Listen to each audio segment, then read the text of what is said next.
Think Tank, the podcast with me, Steve Adubato, is brought to you by these public-spirited organizations. RWJ Barnabas Health, New Jersey Sharing Network, dedicated to saving lives through organ and tissue donation. New Jersey Resources, the law firm of Gibbons, P.C. United Airlines, MD Advantage Insurance Company, GUARINI Institute for Government and Leadership at St. Peter's University, and by Kessler Foundation, changing the lives of people with disabilities. Promotional support provided by Tap Into TV, and by Jaffe Communications, supporting our state's innovators and change makers with public relations, creative services, and more. Welcome to Think Tank, the podcast. I'm Steve Adubato. We're coming to you from the beautiful East Main Media Studios in Little Falls. And this is Nicole Swenarton, the senior producer of Think Tank, the broadcasting on a whole range of public television stations. How are we doing today? Pretty good. How about you? I'm doing great. Who do we have on Think Tank, the podcast today? We have Chris Cuomo, who's the anchor of CNN's Cuomo Primetime. Yeah, and that was a very important conversation we had at the end of 2019 over at the Tisch WNET studios in New York. And Chris Cuomo talked about a range of issues. And before we get into Chris, let's thank our funders of Think Tank, the podcast, to RWJ Barnabas Health, to the New Jersey Sharing Network, to New Jersey Resources and Gibbons. As we listen to Chris Cuomo, here are some of the things that we talked about. Number one, President Trump. Shocking. So I also asked, in this particular episode of Think Tank, the podcast, I asked Chris Cuomo how he could every night at 9 o'clock, and before him, Anderson Cooper, and after him, Don Lemon. How could they talk about Donald Trump 24/7? Do you get tired of it? Do you think we are tired of it? What is being missed in terms of issues and substantive things that matter when you talk about Donald Trump all the time? The other thing, Nicole, we talked about is the issue of media bias and the fact that the president has not only called us fake news, but he said we are the enemy of the people. By the way, as a young journalist in our business here in public broadcasting, are you offended by that? Absolutely. I think it's very upsetting to hear the leader of our country, any leader, anyone actually, to not trust the media who is working hard every single day to just cover the news and to deliver the news to people and deliver the facts to people. So it's upsetting. It's an enemy of the people. It's very upsetting to hear that, definitely. Yeah, and Chris Cuomo talks about his view of that. Chris also, in this interesting, and by the way, this is the fourth time I think Chris has joined us on our programming. Chris Cuomo, who, by the way, you can check him out every night on CNN at 9. He talked about the impact that this has had on him personally. He's been pulled into this. He had Rudy Giuliani on, a very historic and significant interview in which he and Giuliani went at it. And while Chris talks about maintaining his composure, he has a temper. Trust me, we're personal friends. I know he has one, but not on the air. And Rudy Giuliani went at him personally, attacked him, talked about his family, talked about the fact that Chris was a less than honest person. And Chris Cuomo talked about in our interview that you're about to hear on Think Tank, the podcast, how difficult it was to keep his composure, but his responsibility to keep his composure. And Nicole, let me ask you, we've been doing programming for a while. You're the senior producer of Think Tank, the broadcast. Is there any place in your view for those of us who are on air, whether it's CNN or public broadcasting or wherever, to ever show our emotions? You know, I think that there is a place for it. However, you have to pick your spots. I think that getting upset when somebody calls you names or something like that is not appropriate. I think that, you know, let's say you're delivering something very emotional. You can show your emotion. We're all human. No, I'm talking about being angry at a guest and getting into the name calling and criticizing that person on a personal level. Is there any place for that? There's not any place for it, especially when it's your show and you have the control to be able to say, this is the type of programming I would like to put out. But you also represent everyone behind the scenes and the networks that have you on the air. It's not just you. Absolutely. So I think that you need to realize that. And I think Chris even says in an interview, his wife told him that you're not the victim. There are a lot of other people here who are being affected a lot harder than you are, and you need to have the responsibility to handle yourself in a mature way. And if it's going up, then going above, then that's the way to do it. And so on Think Tank, the podcast with Chris Cuomo from Cuomo Primetime at 9 o'clock every night on CNN, he talks about media bias. He talks about the president. He talks about, as I raised the question of Trump fatigue, he also talked about where we are, as a country. I mean, Chris, let me just say this, and I want to disclose this. I've told Chris, and I've said this many times on the air, that the most significant interview I've ever done in my 30 years of broadcasting was in 2002 when I interviewed at the New Jersey Performing Arts Center. I interviewed the late, great, in my view, Governor Mario Cuomo, Chris's dad.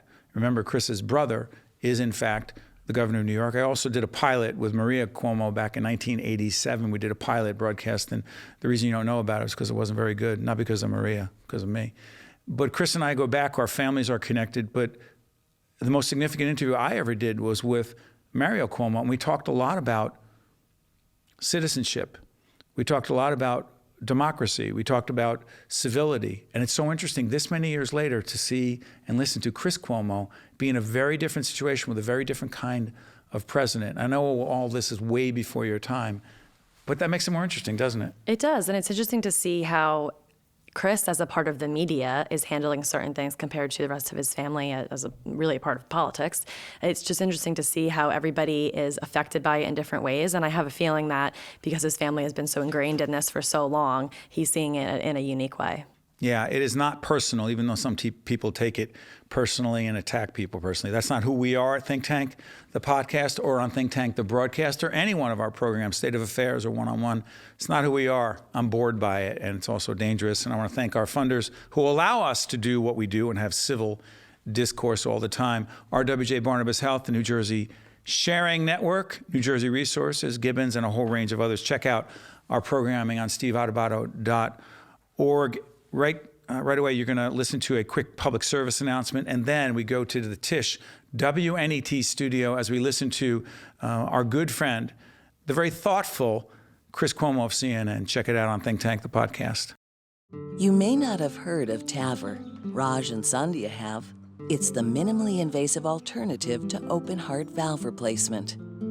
RWJ Barnabas Health is New Jersey's leading TAVR provider, and we continue to perfect it.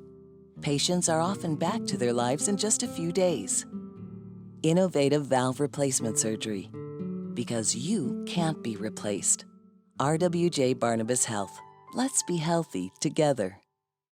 I'm Steve Adubato from the Tisch WNET studio. Once again, you saw him in the open we have. He's here right now. It's Chris Cuomo, anchor of CNN's Cuomo Prime Time every night, 9 p.m. Good to see you, buddy. Good to see you, doctor.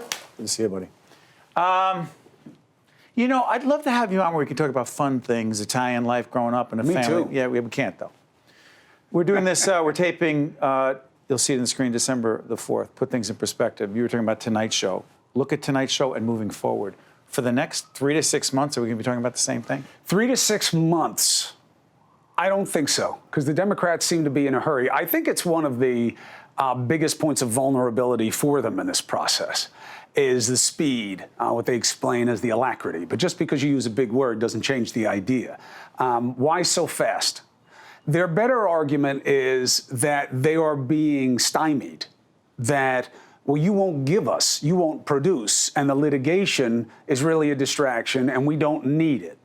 So that's why we're just doing this at the pace at which we find, not rushing. The argument that they're rushing suggests what? Well, maybe the truth, which is they're making a political calculation, which is not wrong. This is a political process, but they want to get this done quickly enough. Impeachment is a political process. It is inherently, by definition, and with all expectations, political. To even compare it, well, you know, in a court of law, Steve, we would... But the founders knew that it was different. That's why they didn't list homicide, kidnapping, and burglary as what they wanted investigated. But they listed bribery, right, and treason and other high crimes and misdemeanors, but they did so in clear historical context to an impeachment that they were watching at the time when they were in the convention and doing the thinking around this, which is, of course, a very protracted process. And they were mirroring what was happening in the state of reflection, which was the UK. And what they were trying to do was capture the same kind of perfidy, the faithlessness, the breach, the abuse of power that they saw being tried in England. That's what they wanted to catch. You're abusing your job, you're doing it for your own interests, and you're involving foreign powers. That makes it the worst. Chris, let me ask you this. You and I have talked offline a fair amount, and I let you know what I'm thinking as I'm watching you. And I'm always amazed that you're able to, it seems like you're tweeting while you're doing the show, but you're not. It's during the breaks. Depends. But here's the thing. No, yeah, Here's during the the thing. breaks. I often do wonder this. For you, personally and professionally, is there a part of you that says, I'm getting tired of doing this? I'm tired of doing it, no. Of Trump? No. I think No it's, part of you? No, I think it's really important, only because you're coming at it the wrong way for me individually. I'm not tired of it. There's zero quit in me. I think the opportunity is so precious. That's what Let's Get After It is all about. The responsibility. I'm 100%. I mean, this period in history is going to be what's remembered in my professional life. How did Chris Cuomo, all of us, but in your case, Chris Cuomo, handle this time in history? Yeah. Did he step up? Yeah, how will you be remembered? And I'm not saying something about some vain legacy. We all have a but responsibility. This matters this time. What did you do? Now, is it way more punishing than I ever anticipated? And do I sometimes wonder if it is worth it? On a personal level? Yes. You've been attacked personally. 100%. You've become part of the story. Are those times with your children, when your family, do you say, hey, wait a minute? More than I've ever dealt with in my life, more than I've ever anticipated, more than I would have ever imagined, and more than I can rationalize. This president, now, anybody who watches my show, I take great pains to be fair on my show, to have his side represented, to have their arguments exposed, test them one way or the other, do so with decency. It is not always easy. This president has been personally mean to me and my family. He retweeted one of his foot soldiers taking a shot at my mother not too long ago. That's who he is. That's who he's always been. There is no change in this president from the man I've known most of my adult life. He has been mean to me. He has put my family at risk, and he knows it. But that's not who he was when you were growing up, knowing him as a 100% kid. 100% is who he was. If you weren't giving him what he wanted, he would do whatever he had to do. He was rough on my father. He was rough on my brother. He was rough on local politicians. didn't have this He was rough power. on his wives. You know, anybody who he was out sideways with, I'm not saying abusive, but sideways with, he'd attack. Yeah, and that is, by the way, read Wayne Barrett and a bunch of other people who've written about him extensively back in the day. But that being said, having the power to do that as president, totally different. Yeah, because what happens is he thinks it's just a fair exchange. You know, You hit me, I hit you harder. That's right. And Chris, come on, you're tough. You're a guy. You're physical. Come on, stop being a baby. And he's 100% right, except the millions and millions of people who take what he says as gospel. You know, people say he's so full of himself. I see it the opposite way. I don't think he understands his power and his reach. When he says it's okay to call me some Italian slur and see me as the enemy of the people, now you've got millions of people who are looking at you sideways where I live. You know, I'm mostly out on the island, which is a very mixed, my family is mixed, my friend group is mixed, and you know, they're at least real conservatives and Republicans. You know, they're not all into Trump. My friends, same thing. But now my life is, thank God for my size. Thank God for my physicality. Because I see guys all the time who are looking at me like, there he is. And then I come walking in, they're like, oh, he's a little bit bigger than I Hold thought on, he then was. you're the enemy. Like, to them, yeah. you're not just the philosophical, No. ideological, politically with a certain point, or just with CNN, right? No. Whatever. I've never gotten threats like this in my life. I've never had stuff sent to me online like this. My kids, my daughter getting accosted in person. I mean, this is new and bad. Now, that said, this is an amazing opportunity. I understand the state of play, and I expose myself to it. Where my wife smacks me on this is, you're no victim. You asked for this. Now, I would argue she's wrong, but that's always a mistake. I agree. I put myself in the position to be scrutinized by the president and his people. To this degree. I think it offends any sense of fairness. I certainly would never do or say anything. And that idea, Steve, alone, that I have to, as a journalist, scrupulously adhere to a standard that is above our president is laughable. Yeah. Laughable. And the other thing, I don't want to complicate things, but you and I've talked about this in other times you've been here. Because your dad was such, obviously, a huge part of your life and your siblings, but for me, journalistically, I told you, the last interview I did with him back in the early 2000s, just an extraordinary impact on me as a journalist, and just as an Italian American. We've been through that. Your dad lived his public life in a very different way, which clearly influences you, your brother, your siblings, et cetera. Does that make it even worse because you come from a public family? People say, oh, it's politics. It's all the same. Everyone's nasty. This is different. I think it is offensive to public service. I think back to the days of what my father was criticized for in terms of, how he took the argument to the media, et cetera, how he dealt with opposition. And look, it's all fair. You want to enter the game, you're going to get scrutinized. But everybody knows this is different. What is interesting to me is how people decide to handle it. I think it's been interesting to watch the media police its own more so than the offending parties. What does that mean, police our own? That if you get into it with somebody right now, you have a better chance of having the media come at you and say, well, he's become what he opposes, and he's just as bad as... Yeah, but since when we were on equal footing with people who have the power, who are put into positions of power and trust? I think that this time is going to be very interesting 20 years from now, about people saying, well, wow, that was a real cataclysm. And I don't mean that in some scary way. I don't think that we are on the road to any kind of ruin. Well, how do we get past this? I mean, I think... If Donald Trump... I can't be talking to you. I'm saying you're the historian. You've seen all this stuff on the history of leadership. I'm just older than you. If Donald Trump wins again, yeah, this impeachment process plays out, and we expect, okay, fine. He gets impeached, he doesn't get removed. Because the Senate's the Senate, and the numbers are what they are. Okay, he wins again in 2020. Mm-hmm. What do you think? Forget about Democrats, Republicans. It's not how you and I view things. What do you think it means for the Republic? I think that if you look at the moves in history, you see that great change only comes bottom up, not top down.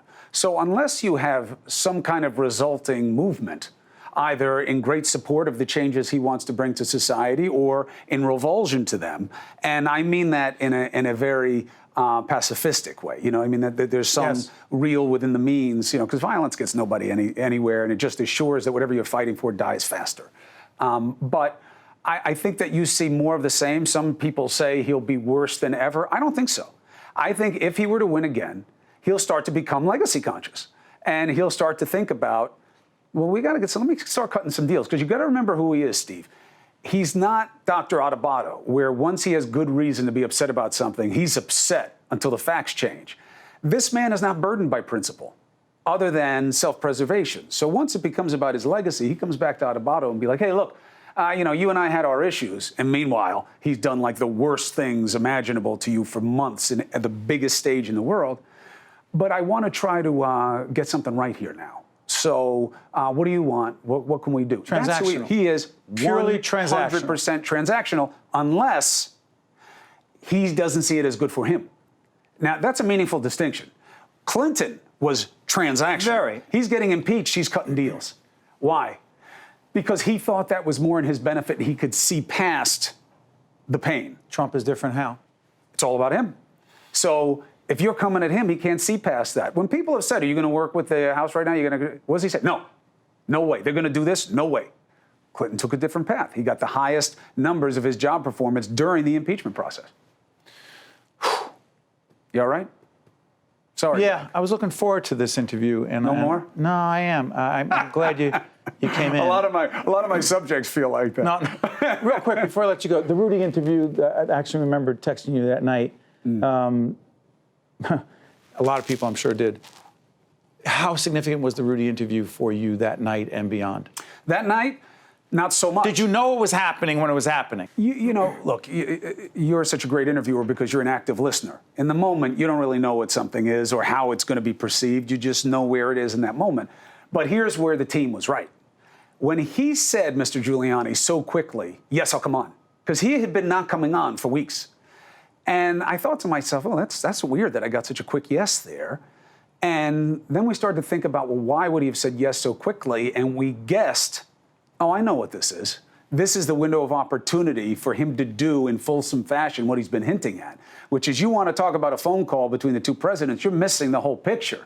The whole picture is so we prepared for the Bidens and the Ukraine conspiracy, and that just happened to be the right guess. So I was fine with it. I didn't expect the personal animus. Really personal. I've never seen the mayor that way. I have tremendous respect for him. You didn't hit him back personally. You never do. It's not what I'm about. You never do. And frankly, I don't think that's what he's about either. And I don't like being sideways with him personally or is perceived that way by his people. I don't like that. He's welcome on my show. I wish him well. I don't like to see people being investigated. But we knew it was coming. I was hoping to get him to just reveal their actual inclinations. And he did. He did. And that made a difference changed because the we public saw in an op-ed conversation. not soon thereafter that 7 holdouts went for impeachment because of what he said. Real quick, Jen, what do you want? Want me to ask you about Bloomberg? Really, this show is going to be seen in a few months. Is it still going to be relevant? I'm sorry. I don't know. I don't see it. You don't see it? Bloomberg's a lot smarter man than I am. He's welcome on the show to make the case to his wealthier people. than all of us together and everyone at 100%. PBS. How he made his money matters also, and shows a facet of the American dream. Yep. And the burden of Entrepreneur. work and being smart and being driven, all good messages. What is his path? Because he didn't have one when he looked at it the first time. What changed? Just a weak field? Perceived how? I think he's got to explain it, and I think he has to let the American people know. Why me personally? You got to win that who do you want a beer contest, or you don't win any contest. True. Hey, Chris would be fun to have a beer with. Tequila. Don't work out with him. Tequila's my thing. Tequila's your thing? Only. You work out I'm not even talking about your ridiculous workout routine.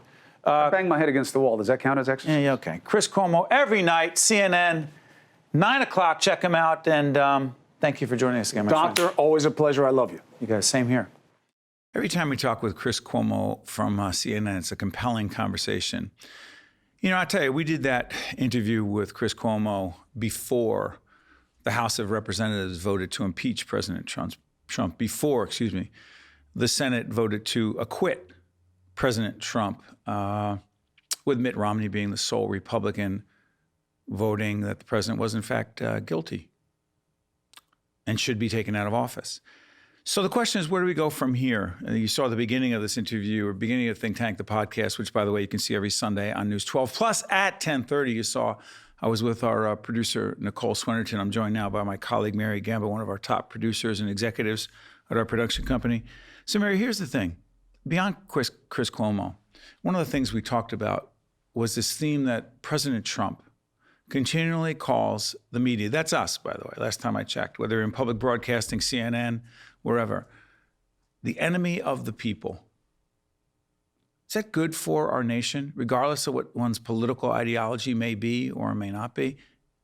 Enemy of the people. Not I disagree, not the coverage was unfair. Oh no, you're the enemy. I think the name calling, especially when it comes to our president, is an issue. It creates a divide, a greater divide in a country that's already very divided on whether he's a good president, bad president, what he's doing for the future of our country. One thing that was really interesting that Chris Cuomo had brought up is he talked about things getting personal, and you need to have that personal connection with the leader. But once you start name calling, and again, the media, in my opinion, is calling names, so then the president feels like he should be able to call names. Because what? We're in third grade. We are in third grade. So I think both. No, seriously, the media You're calls. right. By the Exactly. way, we didn't come here to disagree with each other, but and the media we make a lot of mistakes. Sure. I don't know who's calling in the media the president name. And by the way, those who mock the president, his appearance, the whole, I'm not even going to go through or dignify that. Sure. Those who make comments about his wife or his son or his sons, not only out of bounds, inappropriate, but degrading. But that's like saying, you called me a name, I'm going to get in the gutter with you and fight back and call you. He called Chris Cuomo, making a Godfather reference, because, by the way, those of us who are Italian-American can particularly appreciate this, calls Chris Cuomo, Fredo, making reference in The Godfather to the brother who was not very smart and had some sort of learning problem. What is that? It's not presidential, I could tell you that much. It's definitely not presidential. But on the flip side, and when I say that the media is name calling, the media is out to create a story that people are going to want to watch, they're going to want to listen to. It's nothing new. It's always been that way. But unfortunately, our president gives the media even that greater opportunity and more meat on the bone in terms of, hey, a lot more material, and the media just eats it up. What do you mean material? Material meaning if Donald Trump does something, then the media will then go out, whether it's good or bad, and spin it in a way that the public's going to pay attention, right? If you say the president went and fed starving people today, that's not as fascinating and interesting. But if the president goes, respectfully, if the president goes to a prayer breakfast, which you did, by the way, again, what happens with Think Tank, the podcast every Sunday on News 12 Plus at 10:30, and on the audio side, you can catch us everywhere. What's interesting is we did that interview with Chris Cuomo during that time. It was late 2019. Literally a couple weeks before we're doing this podcast, there's a prayer breakfast. And whether you like Nancy Pelosi or not, and by the way, I'm no fan of her ripping the president's State of the Union speech. That's not even third grade, that's first grade. But saying, you don't pray for me. I don't want anybody to pray for me. Don't lie. And so he's at a prayer breakfast and he's calling names to Mitt Romney, who voted against him in the impeachment proceedings in the Senate. He's calling names to, he's making up a name for Adam Schiff. He's calling Mike Bloomberg, who may be a presidential candidate against him, I don't know, Little Mike. Who's attacking him in order for him to call names? I don't get it. Yeah, well, I do, and I know you and I agree to disagree a lot on this, but it is about legacy, and whether it's the media creating a legacy or Trump creating a legacy, we all need, as you said just a moment ago, we need to start to play better in the sandbox. We need to agree to disagree and do what's best for everyone as an overall whole. Is there a place for name calling anywhere? Never, ever, ever. Not in kindergarten and not in the workforce, and definitely not in politics and the presidency. So that's the first thing that needs to change, especially with the election coming up. And if we really want to create a culture, he needs to do it from the top down. You know, it's interesting. Mary talks about the 2020 election. I've been thinking about that a lot. Listen, you can go to our friends at CNN, MSNBC, Fox News, wherever. You'll find out who's ahead in the polls, who's behind, what 18 Democrats are running this week, who dropped out, who's still in. That's not what Think Tank, the show, the broadcast on public broadcasting, and Think Tank, the podcast, is all about. Here's my question, Mary, as we have about a minute and a half left. Do you actually think there's an appetite, a real appetite, for what we're attempting to do? And by the way, I'm not trying to say, look at us, we're better than everyone else, but we don't care about the polls. We don't care about who's behind, who's ahead. We don't care about the name. We care about the name calling because it's not helpful. We actually are trying to figure out what are the issues that matter and where are the candidates on those issues and what does that mean moving forward? Is there a real, in the age of reality TV and the internet and everything else we get on our phones, is there a real appetite for that? I think there is. I think there is truly an appetite, at least from what I've seen and anecdotally talking to my peers. I think that we're ready for a change. I think it was almost, and I don't want to use the word fun lightly, but it was almost interesting that President Trump, who was just obviously a television personality and did his work, became the president, and it was, haha, look at this. But now it's real. He's the president of the United States. What about for 8 years instead of 4?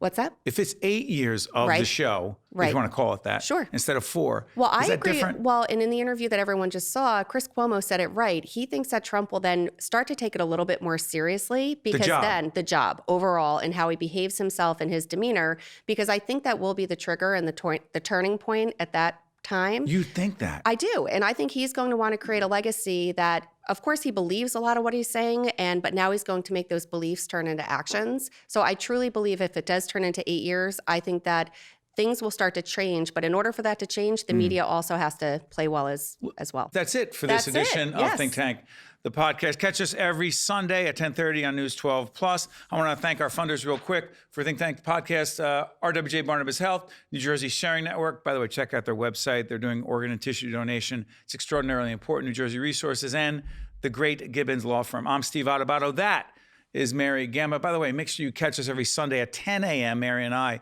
right before Think Tank, the podcast, for lessons in leadership, every aspect of leadership that you need to know about. I'm Steve Adubato. This has been Think Tank, the podcast. We'll catch you next time. Make sure you think for yourself.